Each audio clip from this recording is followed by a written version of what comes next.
Welcome, my 18 subscribers, everyone on Wrestling Reddit, everyone who had this recommended to them by the YouTube algorithm, and everyone I forced this video upon. Welcome to my review of AEW Double or Nothing 2022. Okay, so I'm gonna start with the relevant parts of the buy-in. So there was two. We start with the promo by Eddie Kingston where he used 100% of his brain. He put everything into this promo. He talks about how Chris Jericho fucking emotionally damaged him with that fireball because he's a wizard, and that he doesn't know what he'll do when he gets his hands on Chris Jericho. And boy, do they pay this off later with the Anarchy in the Arena, because goddamn that match. If you could even call it a match. So let's move on. Next is the Hookhausen match against Mark Sterling and Tony Neese. So this was just a 5-minute working the crowd match. If it wasn't for Danhausen, you could almost consider this a squash because Sterling and Neese didn't do anything to Hook. And I have a problem with this because Hook is being built too strong for someone his size and someone that young. And Tony Neese is fucking jacked and he's a veteran. He should be able to dent Hook's armor more. And basically whenever Danhausen is in the ring, there is shenanigans. He gets beat up. But he is able to do his first high-impact offensive move. Like a Hurricanrana on Tony Neese. So my moment of this entire match is the part where Danhausen does his cursing. So his cursing was in full effect today. He started with Neese, and then this ended with a counter boot to the face. And when he did this on Mark Sterling, the guy falls before entering the ring. And it would have been nice if the production team managed to catch this on camera, because we only see a little bit of Mark Sterling's head fall over. And then there's this other part that they missed when after Hook beats up Tony Neese, Neese rolls to their corner, and then Sterling supportively pats Neese on the back, but the ref counts this as a tag, so Sterling is now the legal man, and I think that was a pretty important part of the match, but we see nothing of this. It's just mentioned by the commentators, and we only see the result of a Mark Sterling entering. So the end of this match is Hook takes out Tony Neese, and then delivers a T-bone suplex to Mark Sterling. And then Danhausen asks to be tagged in, and then Hook sort of points to him, plays with the crowd, tags Danhausen, and then Danhausen just pins Sterling and ends the match. This was a nice, fun opening match to the pre-show. This works the crowd, gets them pumped up, and it was alright. I just have a problem with some mistakes done by the production team and the booking of Hook too strongly. Let's not have him squash Tony fucking Neese, please. He's been squashed enough in the WWE. So yeah. And next, to start the show proper, we get MJF versus Wardlow. To open the show. So MJF showed up, but he didn't look happy to be there. This face he had here was of someone who just wanted to do their job. There was no passion in this. And it was just probably because he's friends with Wardlow. So MJF enters first without a mic. I was expecting him having a mic, doing all this pageantry and stuff, insulting Wardlow. But no, he just enters silently, playing with the crowd, and then he does this airplane motion in the ring to reference the Fightful report of him booking a flight out of Vegas. And this still could be true. This was not proved wrong here. His story with Wardlow has nothing to do with his contract. It has nothing to do with Tony Khan. So working everyone doesn't make sense in the context of the story. And the things he's complaining about do make sense. And you could just see in the match itself, which was basically a squash. MJF did minimal offense here. He bit Wardlow on the head while Wardlow was going for a powerbomb, and he went for the eye poke. He also did a Hurricanrana pin, but that was pretty much it. Not really the most devastating move ever, but that was pretty much it. I was expecting more of a back and forth match since MJF is a pillar of the company. He is a future main eventer, a future champion even. But they booked him in this match to be weaker than Shawn Spears because Shawn Spears did a lot more damage to Wardlow. Like, MJF looked like a chump here. Some people did expect a squash. I mean, I even expected like a sort of squash type match, but it'll be prolonged due to Shawn Spears or just MJF's like in-ring intelligence. But no, nothing worked. He was destroyed by Wardlow. And if you look at the power levels, it sort of doesn't make sense because CM Punk beat Wardlow, albeit it was because of an interference. And then CM Punk went head-to-head, evenly matched against MJF. But here, like, even MJF's tricks didn't work. He pulled out his ring and then, like, Bryce Remsburg caught this immediately. So I kind of don't agree with the booking of this match, but it was well done. So my favorite part is where right after Remsburg confiscates MJF's ring, he bargains with Wardlow, says he's going to increase his pay, he offers the hand, but Wardlow uses this opportunity to like trap MJF to lock him in place, and then we get this slow realization by MJF that he fucked up. It wasn't completely different from where Shawn Spears had that like haunting photos taken before disaster moment, and that's sort of what this is. And it's funny how Bryce Remsburg is just in the background smiling at all of this. And then we get the Powerbomb Symphony. And Wardlow delivers 5 first. He powerbombs him 5 times. He goes for the step on pin, but then he slides his foot off. He doesn't want to end the match yet. And so he delivers fucking 5 more because the crowd was like going 10, 10, 10 to reference Shawn Spears. And so he went for another 5. Total is now 10. And then he goes for the pin for the win. And now Wardlow is officially all in kayfabe. And then they effectively take MJF out of programming because he exits in a fucking stretcher and the fucking medical team puts on his mask over his eyes. So the oxygen mask is on the guy's eyes. Good job, AEW medical team. But they're probably just stagehands, and this contributed to the hilarity of the situation. And then they close out this match with Tony Schiavone and Wardlow on the stage, and Tony announces that, according to the other Tony, the more powerful Tony backstage, that Wardlow is officially signed to AEW. And then they milk this. Wardlow like stays for about 2 minutes, saying thank you to the fans as they're all praising him. And that's the end of the storyline. And I'm guessing MJF for some time. I think he's going to be off TV. They're probably going to negotiate with him. This might be MJF's last match ever in AEW, but who knows? If his absence massively tanks the ratings, he's going to have more leverage. If they stay the same, then he'll have less, but I think Tony's going to sign him. Tony's going to try everything to sign him, but again, like I said in my deleted MJF video, if things become too toxic, if the relationship breaks down too much between Tony Khan and MJF, I think he should just let MJF walk and be another company's problem. But yeah, very well done squash. There was like white hot heat in this match. The crowd reacted to everything, and Wardlow's gonna be a big star, and this is just the beginning. So the next match is the Young Bucks versus the Hardys, which was carried by the Young Bucks. Like, the Hardys were lucky to have the Young Bucks in this match. I honestly don't know how they'll like fare against other less mobile teams, even against FTR, because the Hardys are just like too old, are like too old for this shit.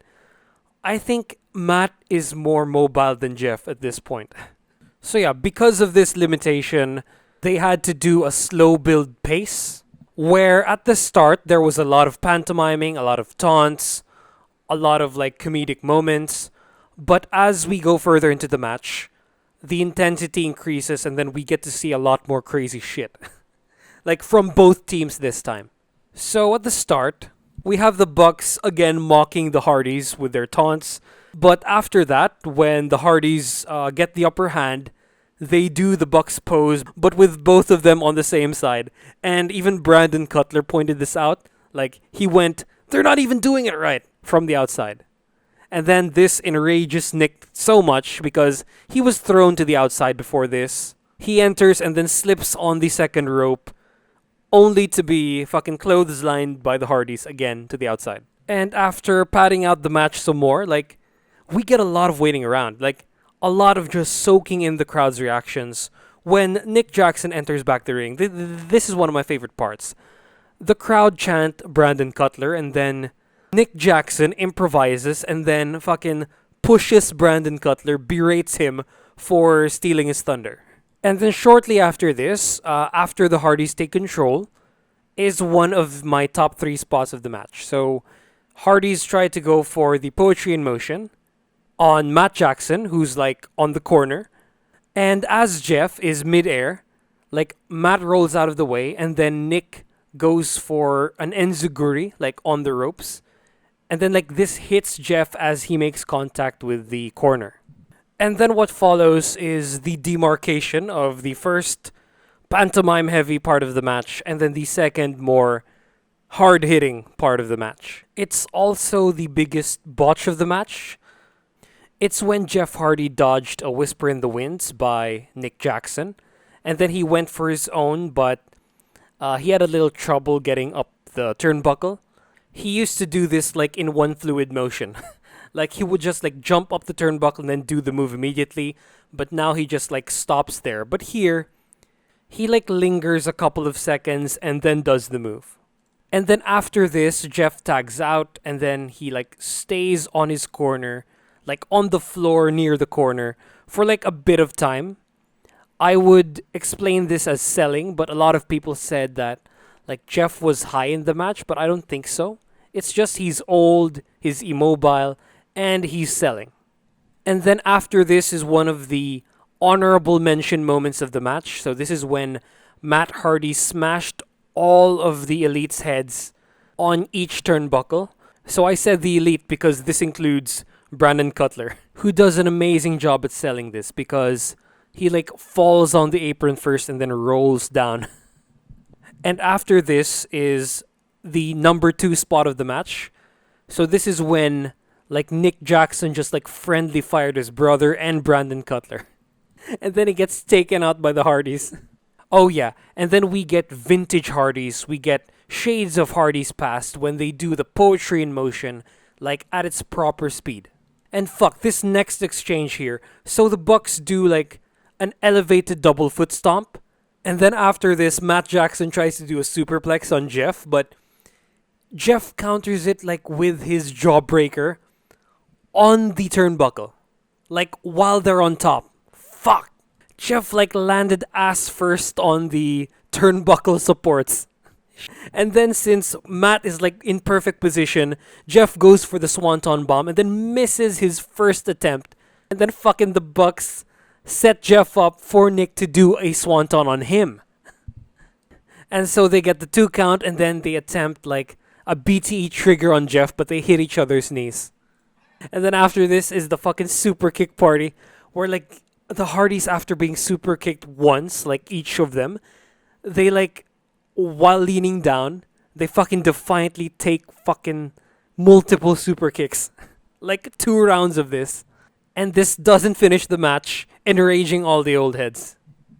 And then the Bucks, desperate as they are, they fucking set up the steel steps like on its side, on the outside. And then they try to set up Jeff for like a diving attack, but Matt interferes and brings Nick down. He does like a BT bomb on him. It's a like crucifix set out power bomb. And then Jeff sets up Nick on the outside on the steel steps. Fuck. And then Matt holds him down as Jeff attempts for the spot of the match, the Swanton bomb on Matt, who's set up on the steel steps. And then he hits it. 2 out of the 3 Swanton bombs in this match. And then in the ring, Matt Hardy and Nick Jackson like struggle a bit. Matt hits like 2 Twist of Fates, and then Jeff finally goes for the 3rd Swanton bomb to finish the match. 1, 2, 3. So holy shit, this fucking second half of the match was next level shit. The Hardys like turned back the clock and proved everyone, like all of us, even me, wrong. Because Jeff went for 3 swanton bombs. And Matt wasn't bad himself. And people actually thought that Jeff was high the entire match. I mean, even I had like suspicions, but I mean, this second half proved me wrong. And everyone else. Fucking great match. This should have been placed after the next one, since the next one is kind of a downer. But this was like, could have been a TV main event and is a pay-per-view undercard match. Even like upper undercard. And then we get a video package by the Acclaimed and the Assboys where they get wasted in Las Vegas. Because, you know, and then Billy Gunn, again, the gimmick, where he gets like disgusted by his own children. He like disapproves of everything they do, and then he praises and cares more for the Acclaimed. And he like scissors Anthony Bowens as he's on the wheelchair sleeping. And yeah, that sounds kind of weird. This faction here is so entertaining.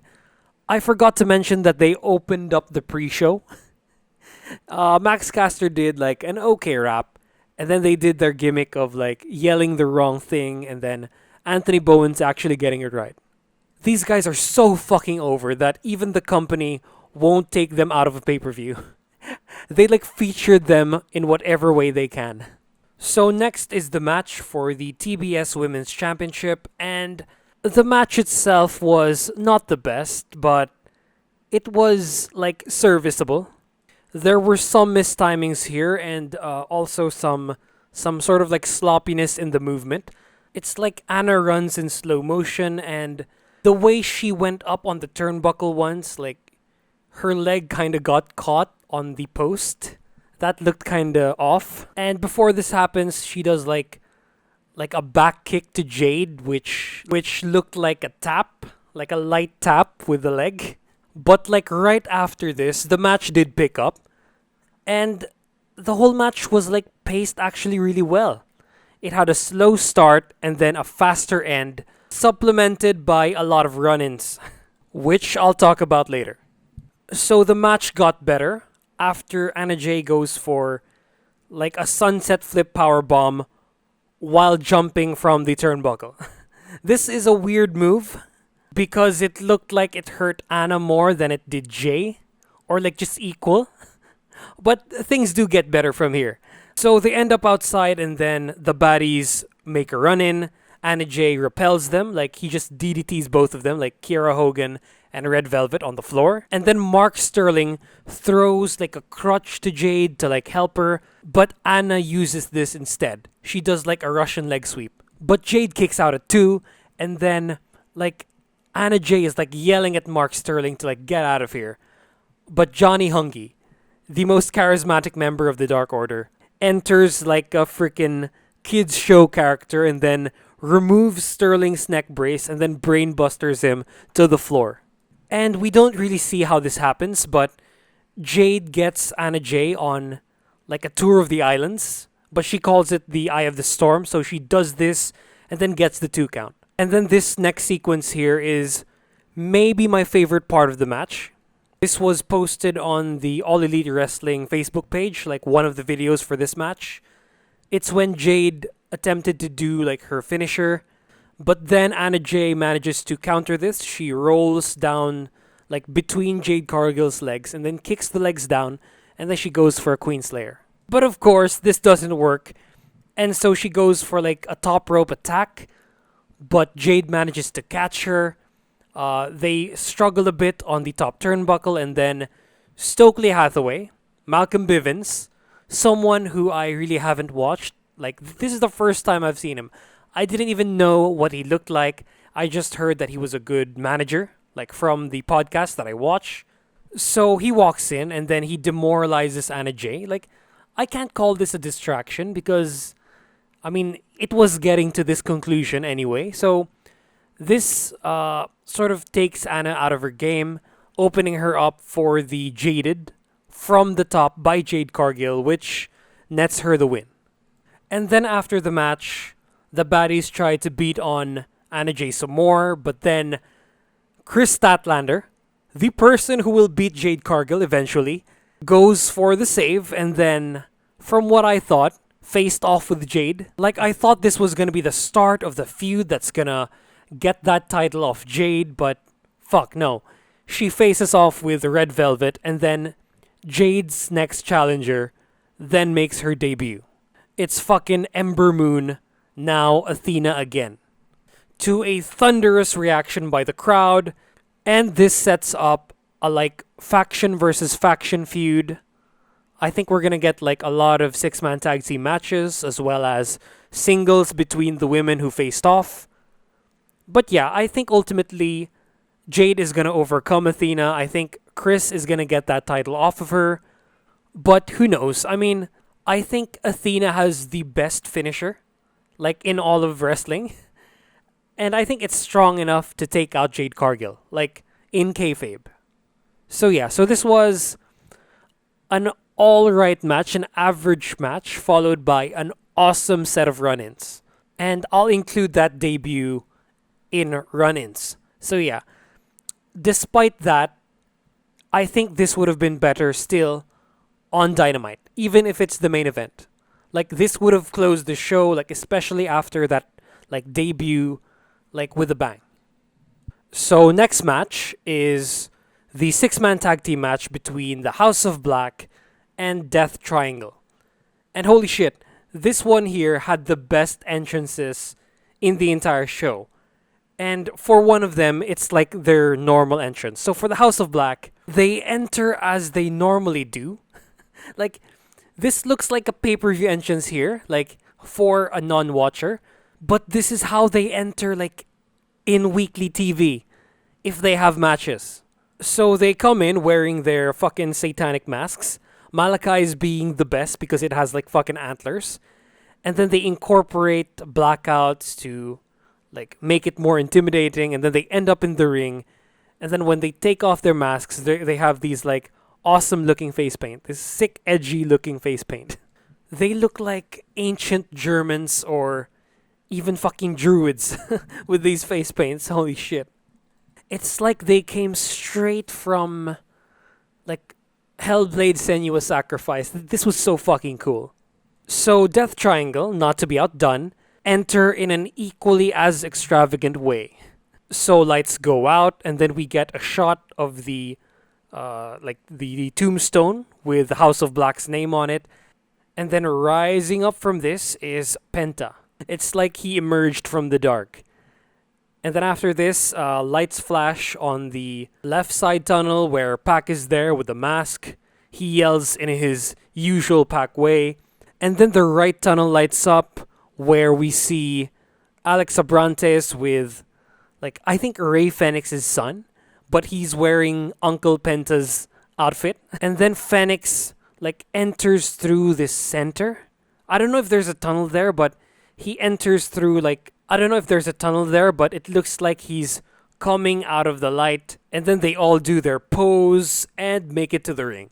Alright, so usually in my reviews, I tend to summarize matches that I like and just, like, go through matches that I don't. But in this one, too many things are happening at the same time at, like, a very fast rate. So I might just point out the best spots as well as botches, because botches are common in these sort of high spot show stealer matches. And I'll also go through the ending. So as I said, this is a show stealer high spot type match that starts with a moderate pace and then, like, speeds up all the way till the end. I'm saying moderate pace because there's a lot of staring down here. We got, like, 4 stare downs. One with Fenix and Black, like Indians sitting in front of each other. And then 2 with Buddy Matthews and Penta El Zero Miedo. One where Buddy throws Penta out of the ring, and then when Penta enters, they stare down. And then the other one where Penta Hurricanranas Buddy out of the ring, and then when he enters, they stare down again. But this one, Pac interrupts. Like, Pac drop kicks Buddy as they're staring down. Oh shit, correction, 5 stare downs. I missed this one. This was when Pac and Brody King got tagged in. That was sort of like a mini stare down. And then the last one is where all 6 men are in the ring and then on the same side as their own team, and then they all stare down. This match was so fucking indie, and I know people don't like that term, especially the WWE fans, but fuck, this was so fucking fun. Go have fun with your slow, fucking boring ass repetitive matches, you shits. No offense. Okay, so I'll start off with the negatives first of the match. The wonkiest spot in the entire match is this like weird power bomb that Buddy does on Malachi. So like Ray Fenix throws Malachi on Buddy Matthews, like in the powerbomb position, and then Fenix kicks out Buddy's Neese, and then he does the powerbomb on his boss. This was the indiest spot, and I didn't like it. See, I'm unbiased. As for the botches, there was one, I think it's the most noticeable one, where Brody King does a tope suicida and then like lands on the apron. He could have been hurt, but it didn't look completely bad. And the other one was at the start of the match where Fenix and Malachi both missed kicks, and they were like super misses. They were nowhere near each other. For the spots of the match, like the best moments, first, or I should say the third best moment, is the sequence of outside dives. This was really cool, but it ended with a botch by Brody King, like the one I talked about previously. Number 2 is this like triple combination splashes that the Death Triangle do on Brody King. And the number 1 spot of the match is this assisted Canadian Destroyer by Penta on Buddy Matthews on the apron. Jesus Christ, this one was insane. And for the finish of the match, we have Alex Abrantes distracting the referee, opening Malachi up to be low blowed by Pac, so he's still a bastard. He's a babyface now, but they haven't changed his character at all. It's kind of more interesting this way, but yeah. This then downs Malachi, which gets him in position to be black arrowed by Pac. So as Pac is getting ready to do the move, lights go out, and fucking Julia Hart appears right in front of Pac, and then she missed him in the face, he falls over, and then Malachi Black masses him in the face for the 3 count. So House of Black walk away with Julia Hart, and this turn was a long time coming, but they did it really well here. Like, this was an awesome way to debut Julia Hart. She even looks cool in her makeup, but she just needs to improve her in-ring skills, and maybe we'll see if she can talk. So I had to watch this match again because I had to do something while this match was going on live, and yeah, this is like in my top 5, maybe top 4. Hardy's match at number 3, and the rest will come later. Okay, so for the next match, we have the finals for the men's Owen tournament, and this is between Samoa Joe and Adam Cole.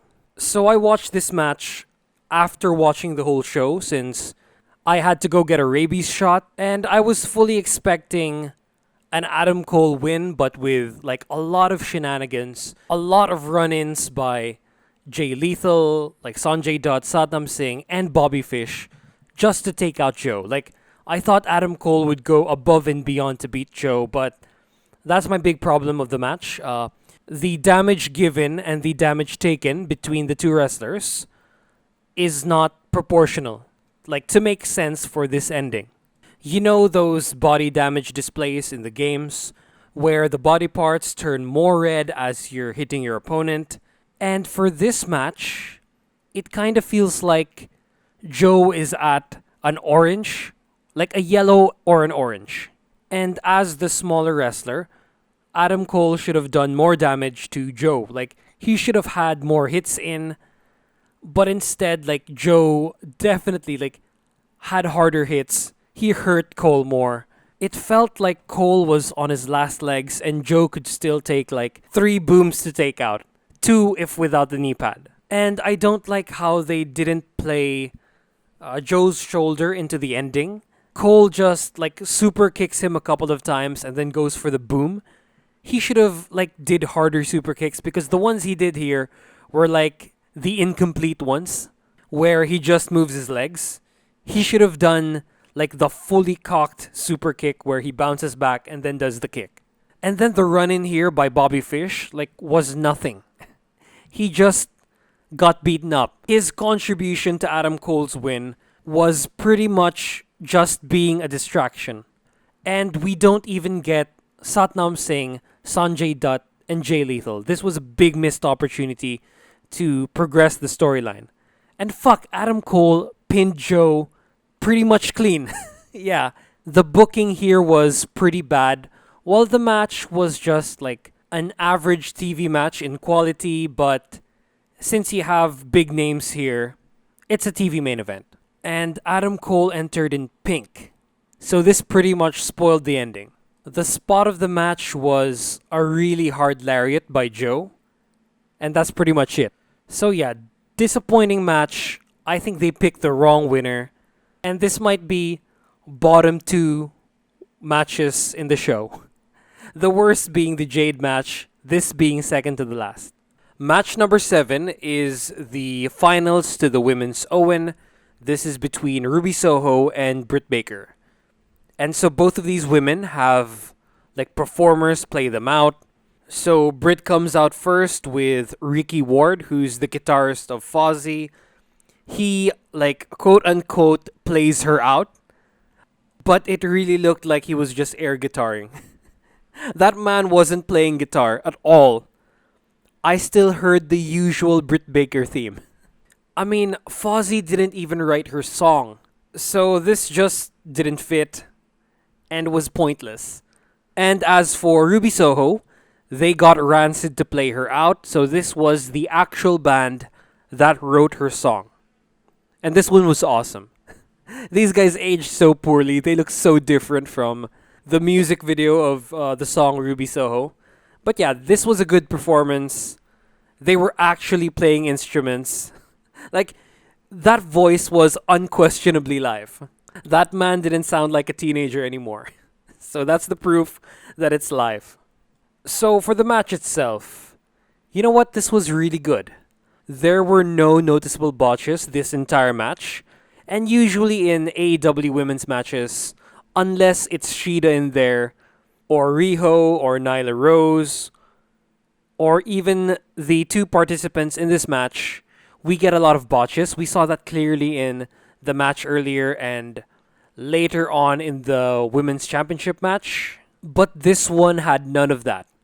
This might be the best women's match of the show, and I'm thinking of putting it at number 5 best match, but I gotta rewatch some of these first. And I'm gonna like rank the matches later at the end. As for the match itself, this kind of felt like a Japanese match. This was paced like a main event, and they sold like it was a main event. Especially Ruby Soho. I think she was the best seller, or one of the best sellers in this entire show. Up there with Hangman Page and CM Punk. Like, she squirms around a lot, and you can hear her like audibly voice out her pain. And they also worked as fast as the men do. They work like the women in those hour-long Joshi matches. Yeah, it's that good. This match was that good. They have hard-hitting strike battles where they both fall down at the end, some apron dives, and some top rope moves. The story of the match is Ruby injures her ribs at the part of the spot of the match where she run dives from the apron and then drop kicks Britt. And then she like falls on her back and injures her ribs. Holy shit.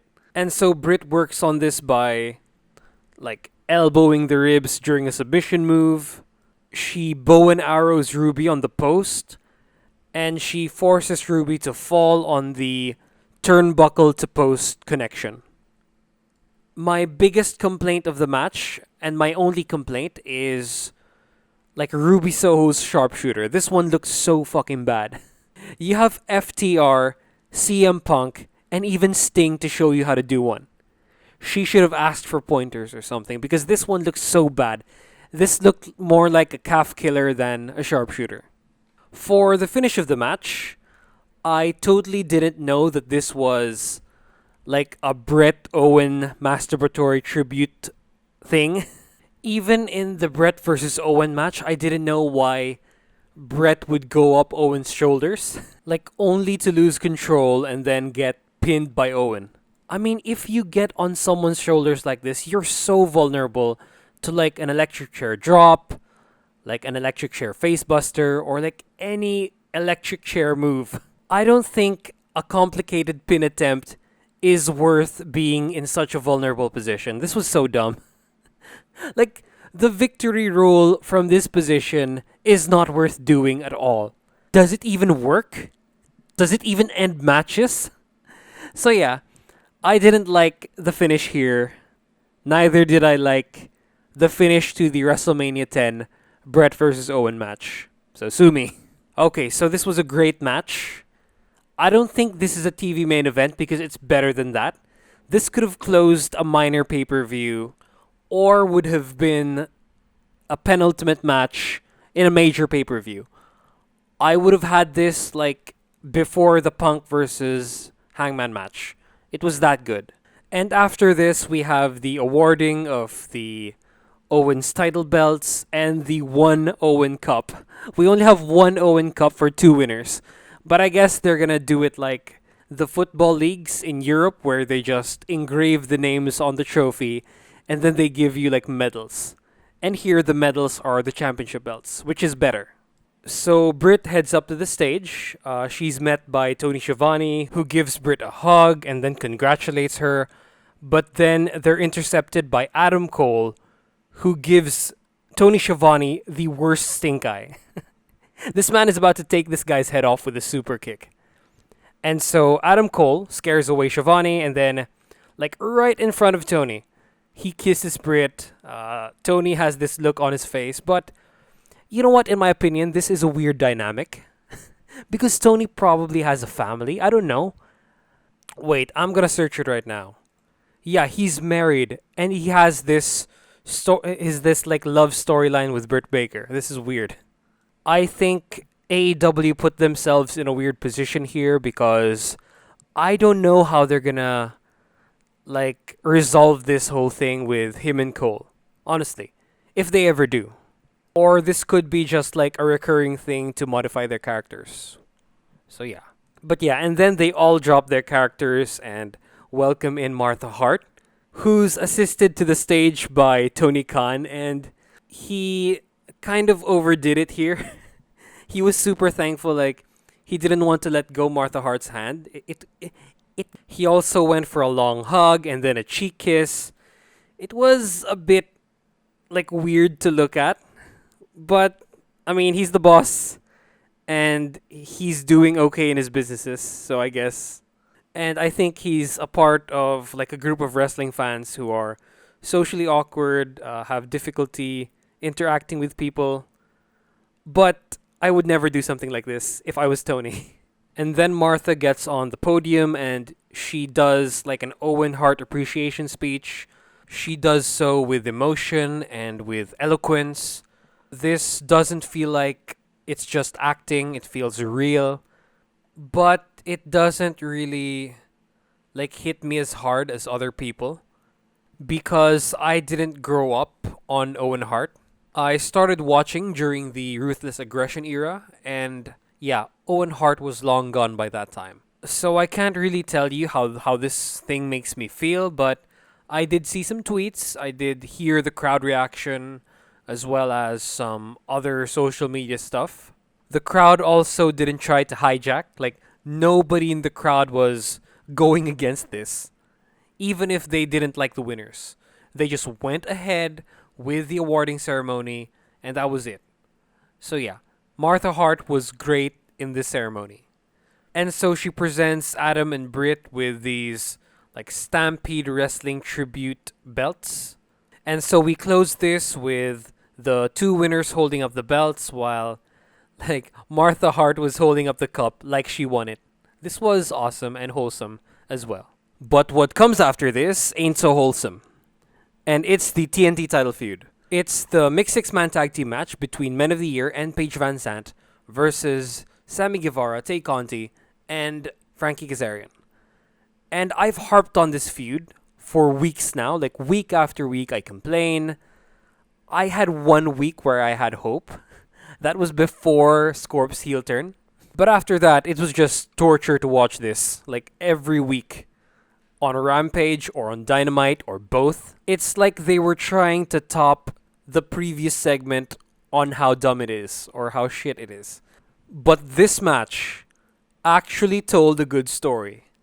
And that story is Frankie Kazarian's patience. Because for the whole match, they would bicker, they would argue, they would fucking like blind tag each other. We also get some friendly fire. And that's pretty much how the match ends. So for the performances of the match, Scorp carried his team. He was in the match the longest, so he did the most moves, he did the most selling, and he also got the pinfall. As for Ethan Page, he was like in a minute and 30 of the match, and that was like the start. He was barely in this. Like, I barely noticed Ethan Page. And as for Paige Van Zant, this is her in-ring debut, and she actually surprised me because she wasn't bad. Like, she had one rough botch. It's when she dropped Conti on her head. But yeah, that was pretty much it. The rest of her moves were like executed well, and she sold damage from Conti.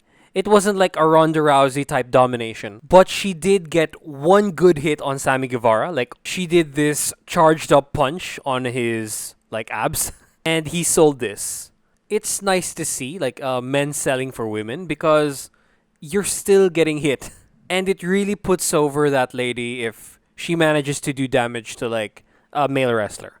Because when I watched like back then the WWE, when Charlotte, like the largest woman in the entire division, did chops on Rusev's chest, like the hardest chops, and she's like Ric Flair's daughter, and then Rusev just it looked like he was just sunbathing or some shit. He no-sold this. It was like he was taking pleasure in like the hits. This looked very bad and sort of buried Charlotte for me. So I'm glad that Sammy sold this. Frankie Kazarian was the only babyface in this match, and I think he performed well. I like how he sells everything. He just bounces around and stuff. And his moveset is really cool. I like his like rope catapult mid-air cutter. He did this on the Rampage where he had his TNT title, but this one looked better because Scorp's head actually hit the floor.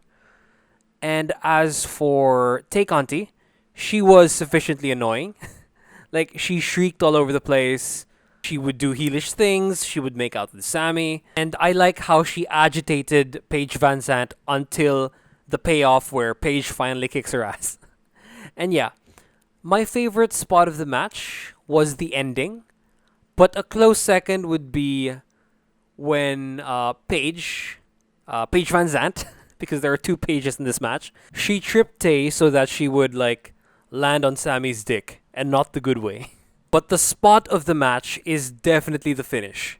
Like, the crowd reacted the loudest to this moment. So this is when Frankie and Tay are arguing like on the ropes on the side. Like, this is 6 o'clock from the entrance ramp. And like, Sammy just like had enough of like Frankie's bullshit, and he decides to super kick him. But instead, he super kicks Conti. And this wasn't one of like Adam Cole's weak ass super kicks. This one was like a Shawn Michaels sweet chin music because this took Tay out. Like, she was out. And then Frankie saw what like Sammy was trying to do to him, and then so he threw him out of the ring. And then from behind, Ethan Page hits a roundhouse kick. Then Scorp hits Frankie with a TKO. I like this ending because this sort of protects Frankie Kazarian because it took a roundhouse kick and a TKO to a distracted Frankie who has not had help the entire match to beat him. So yeah, love this ending. This certainly popped the crowd. Sad that Frankie had to take the pin, but he didn't completely lose in this situation. One, he and us are completely done with his storyline. He's completely done with associating with Sammy Guevara and Conti. He was well protected when he was pinned, and he's not the one who's not allowed to have a title match with Scorpio Sky. Because they made it clear in a backstage interview that only Sammy is not allowed to challenge for the TNT Championship while Scorp is champion. So when Scorp drops the title, Sammy will be able to challenge for it again. And I'm afraid it's going to be Miro Wardlow or maybe Pac. And Sammy's gonna get destroyed. So yeah, this was a good match. It was an above average TV match. It could have main evented a Rampage, but this should have been put earlier in the card. This was like a pay-per-view pre-show or opening match. So the next match is Kyle O'Reilly versus Darby Allin, and this one was just to like keep the main event away from the NBA Finals, and they managed to do that. But this one wasn't actually needed since the Anarchy in the arena match was so long, and I don't think anyone would for $50 in America, I think. But like only 20 for me because of the adjustments in the prices, like internationally, and then I live in a third world country, so $20 here.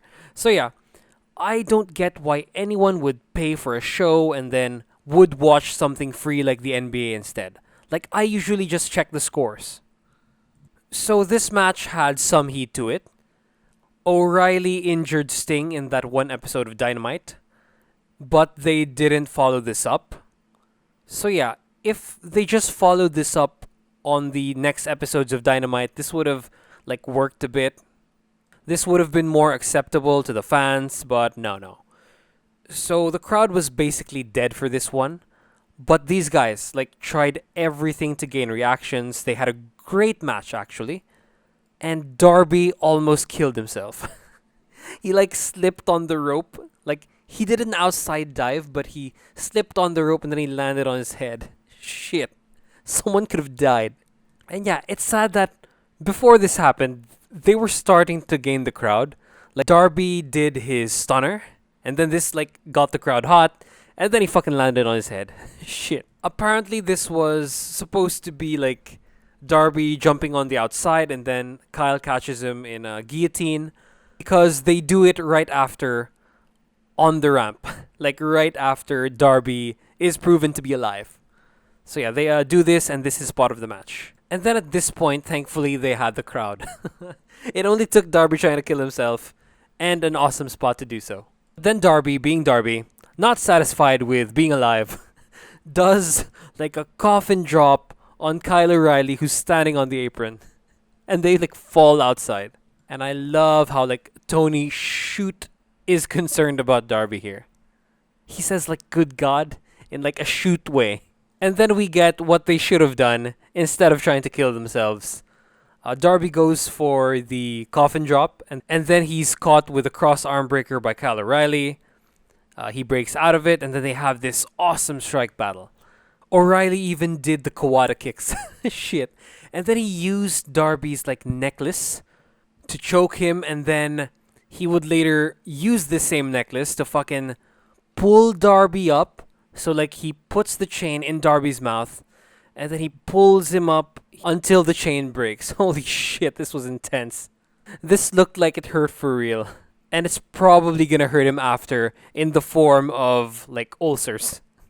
So the finish is Kyle O'Reilly chokes Darby out, and then he does a PK. It's like what Shibata does. It's a Shibata-esque move. And then he goes up the top turnbuckle and then drops the knee on like a prone Darby Allin for the 3 count. So yeah, great match that lacked the crowd reaction, and that didn't really need to be in the pay-per-view. This could have been on TV. But if it was sufficiently built, the match quality itself would make it like pay-per-view undercard, TV main event. Yeah, but because it had zero heat, it should have been like a main event of a Dynamite because it was that good. So next match is for the AEW Women's Championship, and this is between Thunder Rosa, the Women's Champion, and Serena Deeb. And oh boy, this match was really good.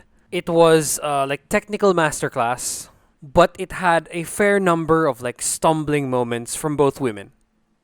But mostly Thunder, because her outfit looks like it's like slippery. It's hard to grip on things with your body. It also looks a bit limiting. Yeah, like it limits your motion since it's like all over her body. Only her hands and her like head aren't covered. It also looks like it's a nightmare to perform moves on her since like fuck, it How the fuck do you grip on this? So yeah, this might be a kayfabe strategy, but yeah, who knows? For the match itself, it was paced like a main event. It was centered around holds and submission moves, but it had some high impact stuff as well, just that's not the focus. I like the limb targeting and the selling in this match because here, Deeb targets the leg like mid-match. And so Rosa only sold this like near the end. And it's a change from what I've been watching where from the start, one dude targets a body part, and then this like disables someone that they can't use their full arsenal of moves the whole match. And AEW has been doing this thing where like people would collapse before doing a move or like in the middle of doing a move because like their limbs hurt too much. It's nice to like see that the champion isn't like as affected by this as like other people. And I like the moves that they pulled here. Like we see a stretch muffler, a clover leaf, and also an octopus stretch. The biggest detractor to this match is definitely the crowd. This one could have used a louder crowd, like one that was like 100% in tune with the match because they sort of cheered in the wrong moments here and they took away from the high pressure situations, but I guess that's what happens in the third hour. Like this should have been placed like even a match before. Also, like most women's matches, there's a lot of lagging. Like Rosa and Deeb had trouble doing some of the moves, as well as going up the turnbuckle or doing baseball slides. So for the spots of the match, number 3 is the leg sweep turned into a crossface. That looked cool. Number 2 is the figure 4 leg lock that Rosa sold like only for a few seconds. They should have done like a couple of more seconds or maybe add in a few like reaching for the rope moments or like just trying to turn it around. But here they go immediately for the slap fight, which did look badass. And after this, like they like roll around to the outside and then fall on their faces. Shit. And the number 1 spot of the match is the finish. It's the superplex that Rosa turns into the Fire Thunder driver. And she totally had me fooled because I thought this was going to be like a Three Amigos, another masturbatory Eddie Guerrero tribute.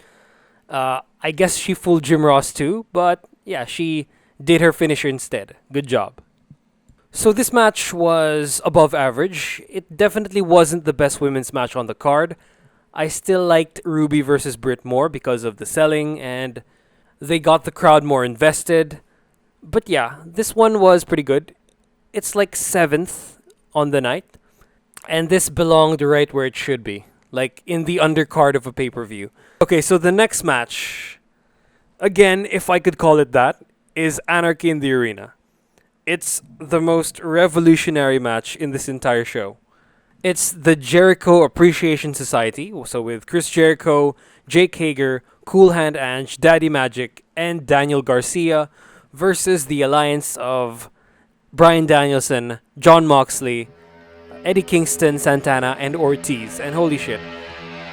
If, like in TEW, this will definitely be a mayhem style match, and it's too messy to discuss like as one continuous narrative. Because at the start, they all pick out one dance partner and then they fucking kick each other's ass all over the arena, some further from the other. Jon Moxley's music, Wild Thing, also plays throughout the first part of the match and shortly before they make it all back into the ring. And fuck, when the song looped the first time, this got a reaction from the crowd. But leading to the end, they all culminate inside the ring, or like most of them, like the important part happens in the ring, while like 4 of them take each other out, like outside. Okay, so first, the most one-sided and the most boring out of the like dance partners, it's Bryan Danielson and Cool Hand Ange. And this is just like so one-sided. Danielson just kicks his ass all throughout this entire first part. Like the only time Cool Hand Ange got some offense off is when they got back to the ringside area about 10 minutes into the match. So he got his ass kicked for like 10 whole minutes straight until he finally got the ring bell and then hit Danielson in the face. Next is the least featured but the most underrated one. It's Santana and Ortiz meeting up with Jake Hager and Daniel Garcia in the ring. So without insulting the production crew, because this match is already a production nightmare to like film, they should have gave this confrontation here more time.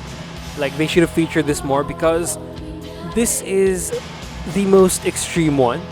We have suplexes on the floor, double T moves in the ring, also like a pile driver on the steel steps, as well as this combo powerbomb neckbreaker by Santana and Ortiz on Jake Hager to like 2 tables.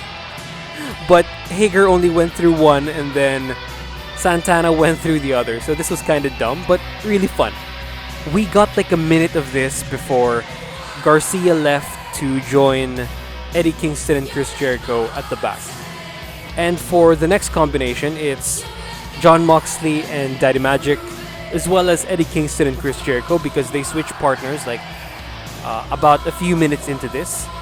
These got the most focus, and as for Jon Moxley and Daddy Magic Matt Menard, basically Moxley makes Menard bleed, and then they switch partners, and Eddie Kingston basically does nothing with Chris Jericho and only gets fun when him and Daddy Magic reach the fan area. So yeah, they switch partners. Moxley's now paired with Jericho, and then they go around the arena. They use everything, like a camera, some sunglasses, a fucking bag. And there's this one funny part when Moxley has Jericho, and then he brings him to like this fat scooter. It's like a scooter for like fat people in like Orlando, Florida, in like Disney World.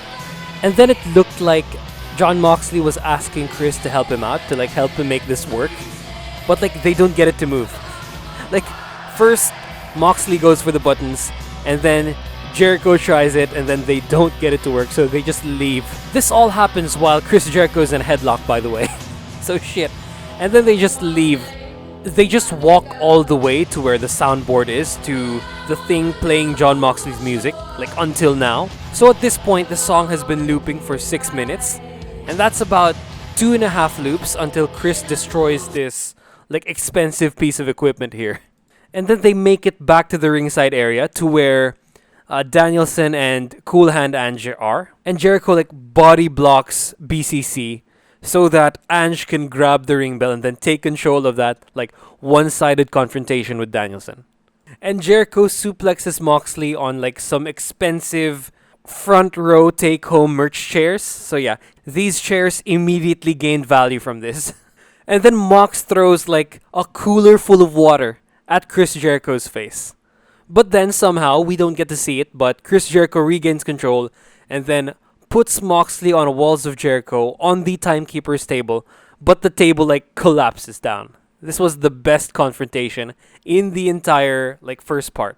And for the other branch of that confrontation, it's Eddie Kingston and Daddy Magic, and they head to the concourse and fucking throw mustard at each other. They also head to a small merch stand, and then they ruin all these shirts, but people are probably gonna buy these. These are shirts covered with the blood of Matt Menard, Eddie Kingston, and some mustard. And then this is the point where Daniel Garcia finally relieves Matt Menard and fights with Eddie Kingston.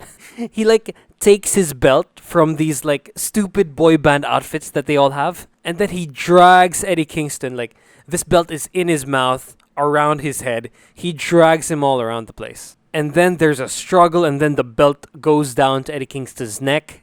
And then Garcia pulls him on the floor for about like a couple of feet until they stop, because Eddie's probably gonna suffocate and die. And we don't want that since this is like a scripted show. And then Garcia sets Eddie up on like some couches and then delivers like a fucking Shining Wizard better than Keiji Muto. Because now Keiji Muto just like stops where the guy's head is. Daniel Garcia went through Eddie Kingston. And this one here ends when they disappear in a freight container and we don't see Daniel Garcia till the end of the match. God knows what Kingston did to him.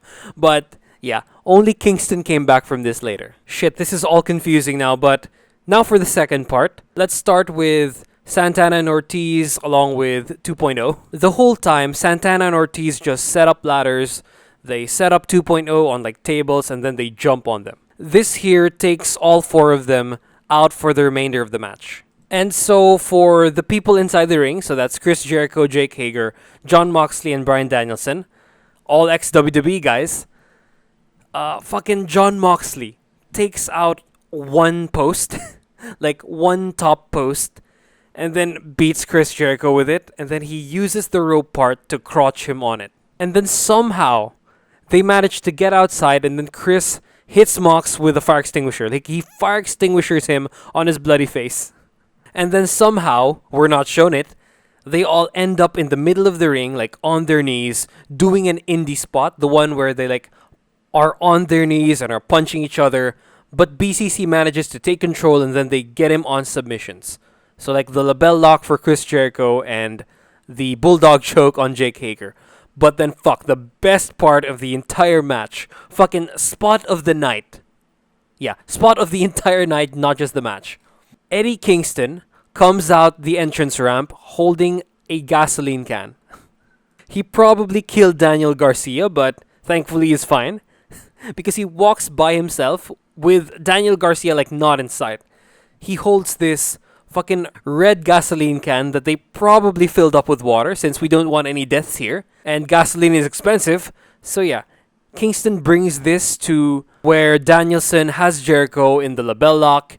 And then he pours the quote-unquote gasoline on them. Like he does it indiscriminately on both of them. And then he takes out a lighter, like Joey Janela, Jelly Nutella. And Danielson slaps it out of Eddie's hand. This pisses Eddie off. And then they fight each other. And then Moxley gets taken out with a chair shot from trying to break this up. And then Hager, for good measure, power bombs him on a bed of barbed wire that Mox himself sets up outside. And then this ultimately kills off Mox in this match. And then Jericho hits Kingston with the Judas effect, killing him from the match. And so we have Danielson against Jake Hager and Chris Jericho. And this guy, they made him look so strong. He tries to fend them off. He actually almost does. He does like a valiant last stand. He takes out Hager. And then he Busaiku knees Chris Jericho, who's holding a chair. And then on the verge of victory, like Danielson has Jericho here. But then Jake Hager, Chekhov's gun, brings the fucking bat that Chris Jericho had from the start of the match and then takes out Danielson's injured leg. The one that fell inside the ramp ring gap. And then, as I predicted, Chris Jericho makes Danielson faint from like a Walls of Jericho plus like Hager with the rope that was taken out by Mox on Danielson's neck. This was a fucking amazing ending. And they made Danielson here look stronger than Roman Reigns ever did. Holy shit. And then the rest of JAS, even the ones who were taken out a while ago, they make it back in the ring, all traumatized, all bleeding and stuff. And then they like get their hands raised, they celebrate their victory. This was like a surprisingly amazing match. This should have been a pay-per-view main event because they took down the ring. Like I saw a tweet saying that how can you come back from this with another match? Because they fucking destroy everything. But the ring crew manages to put everything back together in like a few minutes. So again, like I said, I really love this match. This should have been a pay-per-view main event. And this would not have worked on TV. Because first, it was fucking violent as fuck. Second, I think other stadiums' crowds wouldn't be big enough to make this like as chaotic as it is. And then third, just the quality itself and like what these guys had to go through to put this match together. I fully expect this to be the first out of like maybe 2 or 3 encounters between these two teams. Maybe we get like blood and guts by the end. And for the second, I don't know. I don't know what's going to happen for their second encounter, but it's going to be insane. A stadium stampede actually doesn't sound like a bad idea. Because JAS won in the pro wrestler match, the match that Moxley picked. And then it would be nice to have the pro wrestlers win in the sports entertainment match. So that's the stadium stampede. They could do that in like a Dynamite or something. It wouldn't matter. And then for the third, it has to be blood and guts. That's the only way this feud's gonna end. It's definitely the only way that they can top this one here, because Stadium Stampede is gonna like match it a little bit, but not really. But blood and guts will top this.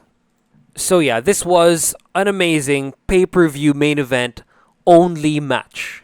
And so to give the ring crew enough time to put everything back together, we get a backstage segment. It's more of an office segment where Andrade dumps the AFO. He calls them a bunch of losers. This finally frees them up from being his lackeys. And then this guy invites one of his old friends, the old leader of Los Ingobernables, Rush, who was also a former Ring of Honor World Champion. So this made sense here. Like, this was expected. And nice timing, since Forbidden Door is like next month. So they can build to a program with LIJ, who's the Los Ingobernables branch in Japan. I still hope they call it Los Ingobernables, but with Andrade as the leader, since people barely reacted for Rush. And as for Naito, I hope he doesn't become like a lackey, a member. I hope he like is like equals with these guys. Okay, so after this is the penultimate match of the show. It's the three-way tag team title match for the AEW Tag Team Championships. This is between the champions, Jurassic Express, versus Team Taz, versus whatever Keith Lee and Swerve Scott's name is. And this match was another show stealer. I think it's here to keep the crowd hot for the main event, and it certainly did its job, because this match was more focused on high spots rather than storytelling. Until the end, though, because at the end, the story is basically Christian Cage fucking over Rick Starks. Like, Rick Starks' misery. Because Starks tries to cheat twice. The first is he does a rope-assisted pin on Jungle Boy, but then Christian pushes his legs away. And then the next one is when he tried to bring in the FTW Championship, and then Christian like pulls this away. This was not Rick Starks' night. Because like before this, Starks gets thrown to the outside by Swerve, but then he is supposed to be catched by like the two big guys outside, but he fucking just bounces off Hobbs or Luchasaurus, I forgot. He bounces off and then lands on his head on the outside. And then Keith Lee serenades the fallen Ricky Starks as him and Swerve Strickland wink at the audience, or like at the hard cam, and then Swerve goes for the moonsault off of Keith's chest. And this hits all three dudes outside. And yeah, another one of Starks' miseries is where he got the Rochambeau off on Jungle Boy, one of the most beaten up people in this match, second only to himself. And then Luchasaurus breaks the pin up. This might have been the most heartbreaking near fall in this entire match.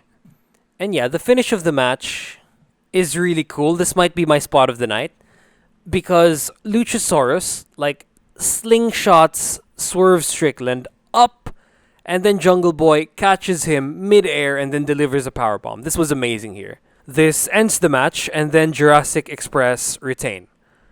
Okay, so for the storyline progression of Christian Cage's heel turn, I don't see it here because Christian rightfully interfered to prevent cheating from Ricky Starks. And yeah, if this was like him interrupting a clean pin or like just attacking someone without the ref looking, this would have been a nice build-up, but I kind of don't get it here. But yeah, this was a nice TV main event, pay-per-view, upper undercard match. So it's right where it belongs, right here. So this match did wonders for showcasing Starks and Hobbs. They did a lot here, and it's finally nice to see them on a pay-per-view and not just on some Rampage defending a useless title. So yeah, great match. Let's move on to the main event. Now, it's time for the main event of the evening. For the AEW World's Heavyweight Championship. This is Hangman Page, the champion, against CM Punk, the Invader. And this match, out of all the matches in the show, over the Anarchy in the Arena match that had some silly fakish moments, like when Jericho helped Moxley get the scooter to work but didn't. This felt most like a fight out of all the matches in the entire card. Because these guys like lock up for like a few seconds. They don't even try to wrestle each other. Like they go straight to fighting. These guys strike each other for like 5 minutes. And after this, we finally get like clearly the story of the match.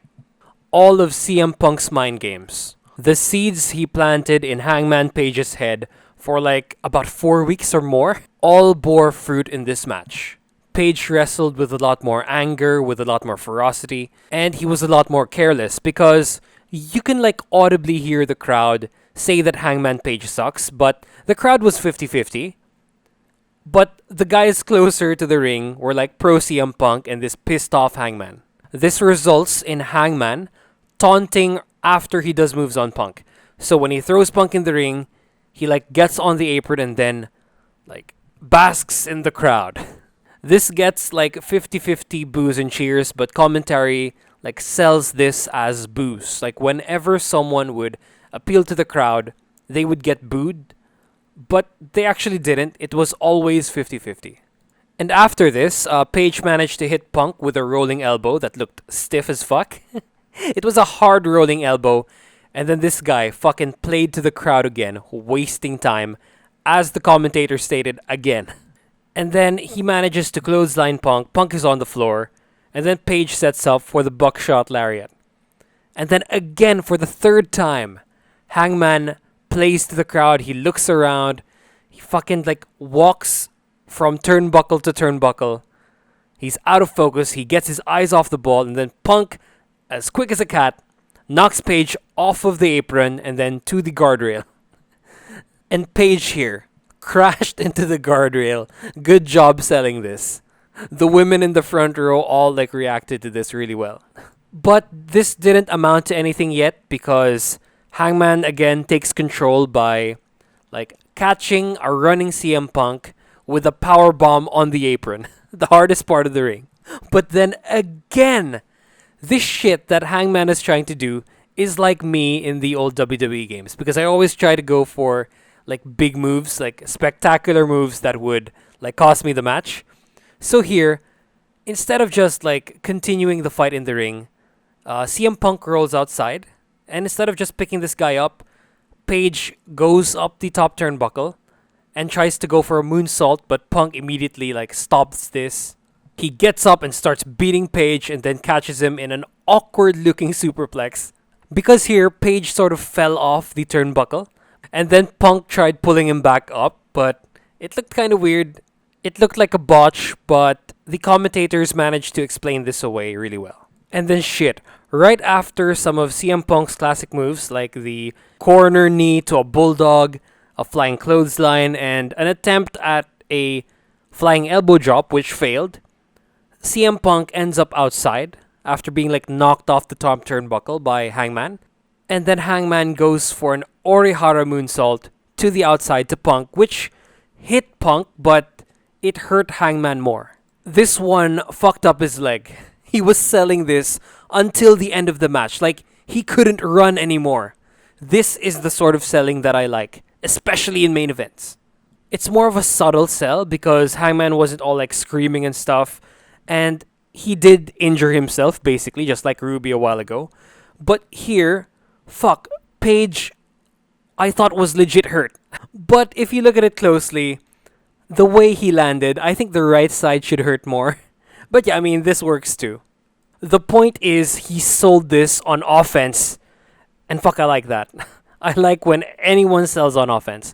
Because he tried going for a buckshot lariat after this, and then he stumbled. He hurt his knee as he went down, so he was caught in a sharpshooter by CM Punk. And then Punk went for the first of two botched buckshot lariats. You know what? This first one, actually, to be fair, didn't look like a botch. It looked more like a sell job, but Hangman wasn't working on CM Punk's legs this entire match, so It's kind of weird, but it also works because of how Hangman saves this moment. CM Punk wasn't completely embarrassed because Hangman got him in a GTS. A failed GTS, but it totally looked like it was planned and it was part of storytelling. It's like God is angry at CM Punk for playing mind games and fucking with this guy's head. So he strikes CM Punk's legs with lightning and made him fail the move. The crowd also reacted to this well. I mean, like, they didn't start laughing because if you, like, botch a move this, like, common to some people's eyes, even if it's, like, incredibly hard to do, as seen here, people would, like, start laughing, start chanting Botchamania, but this AEW crowd fucking went along with this. So if CM Punk didn't attempt a buckshot lariat again, we would have, like, assumed this one was a work. This one was, like, on purpose to, like, add drama, add for the storytelling. But no, CM Punk didn't learn his lesson the first time. He goes for another buckshot, and this one fucking looked completely botched. He fucking stops to gain his balance. You know what? Not just to gain his balance. He fell the same way he did the first time. But actually kind of worse because he fell on his ass before going for the actual lariat. This was God striking a second time. And then CM Punk started selling his left knee. So now both of them are selling left knees. Here's a nice picture of both of them on the floor. This is so funny. And what CM Punk is selling might actually be real. And this plays throughout the match. CM Punk now starts selling on offense. He has trouble doing the GTS. And then Hangman goes for his own GTS, but Punk escapes and then falls right on the floor, selling his knees, giving Hangman enough time to head to the corner and take a breath, but then Punk goes straight at him. He goes for a flying knee, but is caught by Hangman for the last ride powerbomb. And then he goes for his ugly-ass Deadeye that's gonna destroy his knees in the future. I don't like that move since it has a high chance of injuring your opponent, and it kind of looks bad since the head doesn't really hit the ground. And it's hard to make it look like the head actually hits the ground. So yeah, he does this and then they have a short strike battle. They end up outside and then Paige throws Punk to the timekeeper's table. So the AEW championship falls on the floor. Paige picks it up and then fucking trash talks the shit out of Punk while holding the AEW championship. He goes like, "You will never get this, you will never get this," at Punk. And then the ref takes it away from him. So Paige throws Punk back in the ring and then he goes for the buckshot, but is caught in a GTS, and then Punk swings him around and hits the referee. And now the referee, Paul Turner, is down. The only ref bump in the entire show. And then Paige escapes and delivers like a fucking hard lariat on Punk, taking him out. And so with Punk down and the ref down, Paige turns around and picks up the AEW title right on the corner. I guess the referee really fucked up on this one because he left it there instead of just giving it back to the timekeeper, who wasn't knocked out, whose table was just overturned and is still there.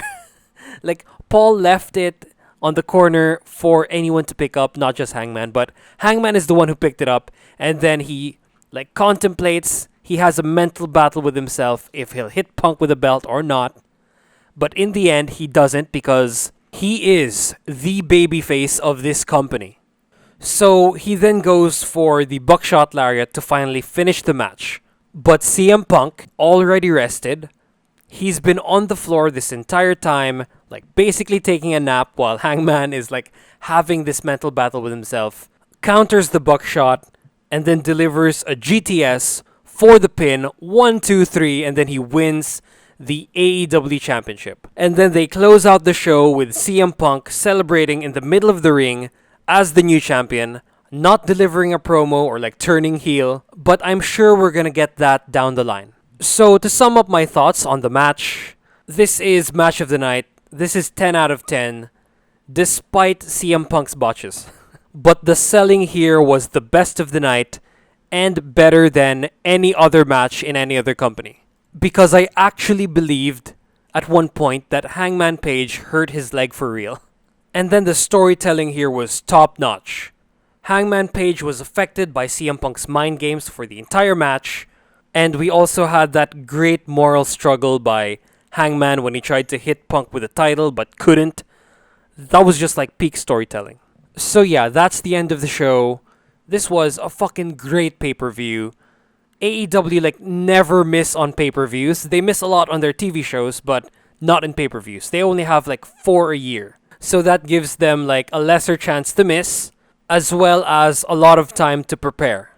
So I'm interested in seeing what's gonna happen at the end of the month, because they're gonna have like the Forbidden Door pay-per-view, and this is gonna be like the 5th big pay-per-view of the year.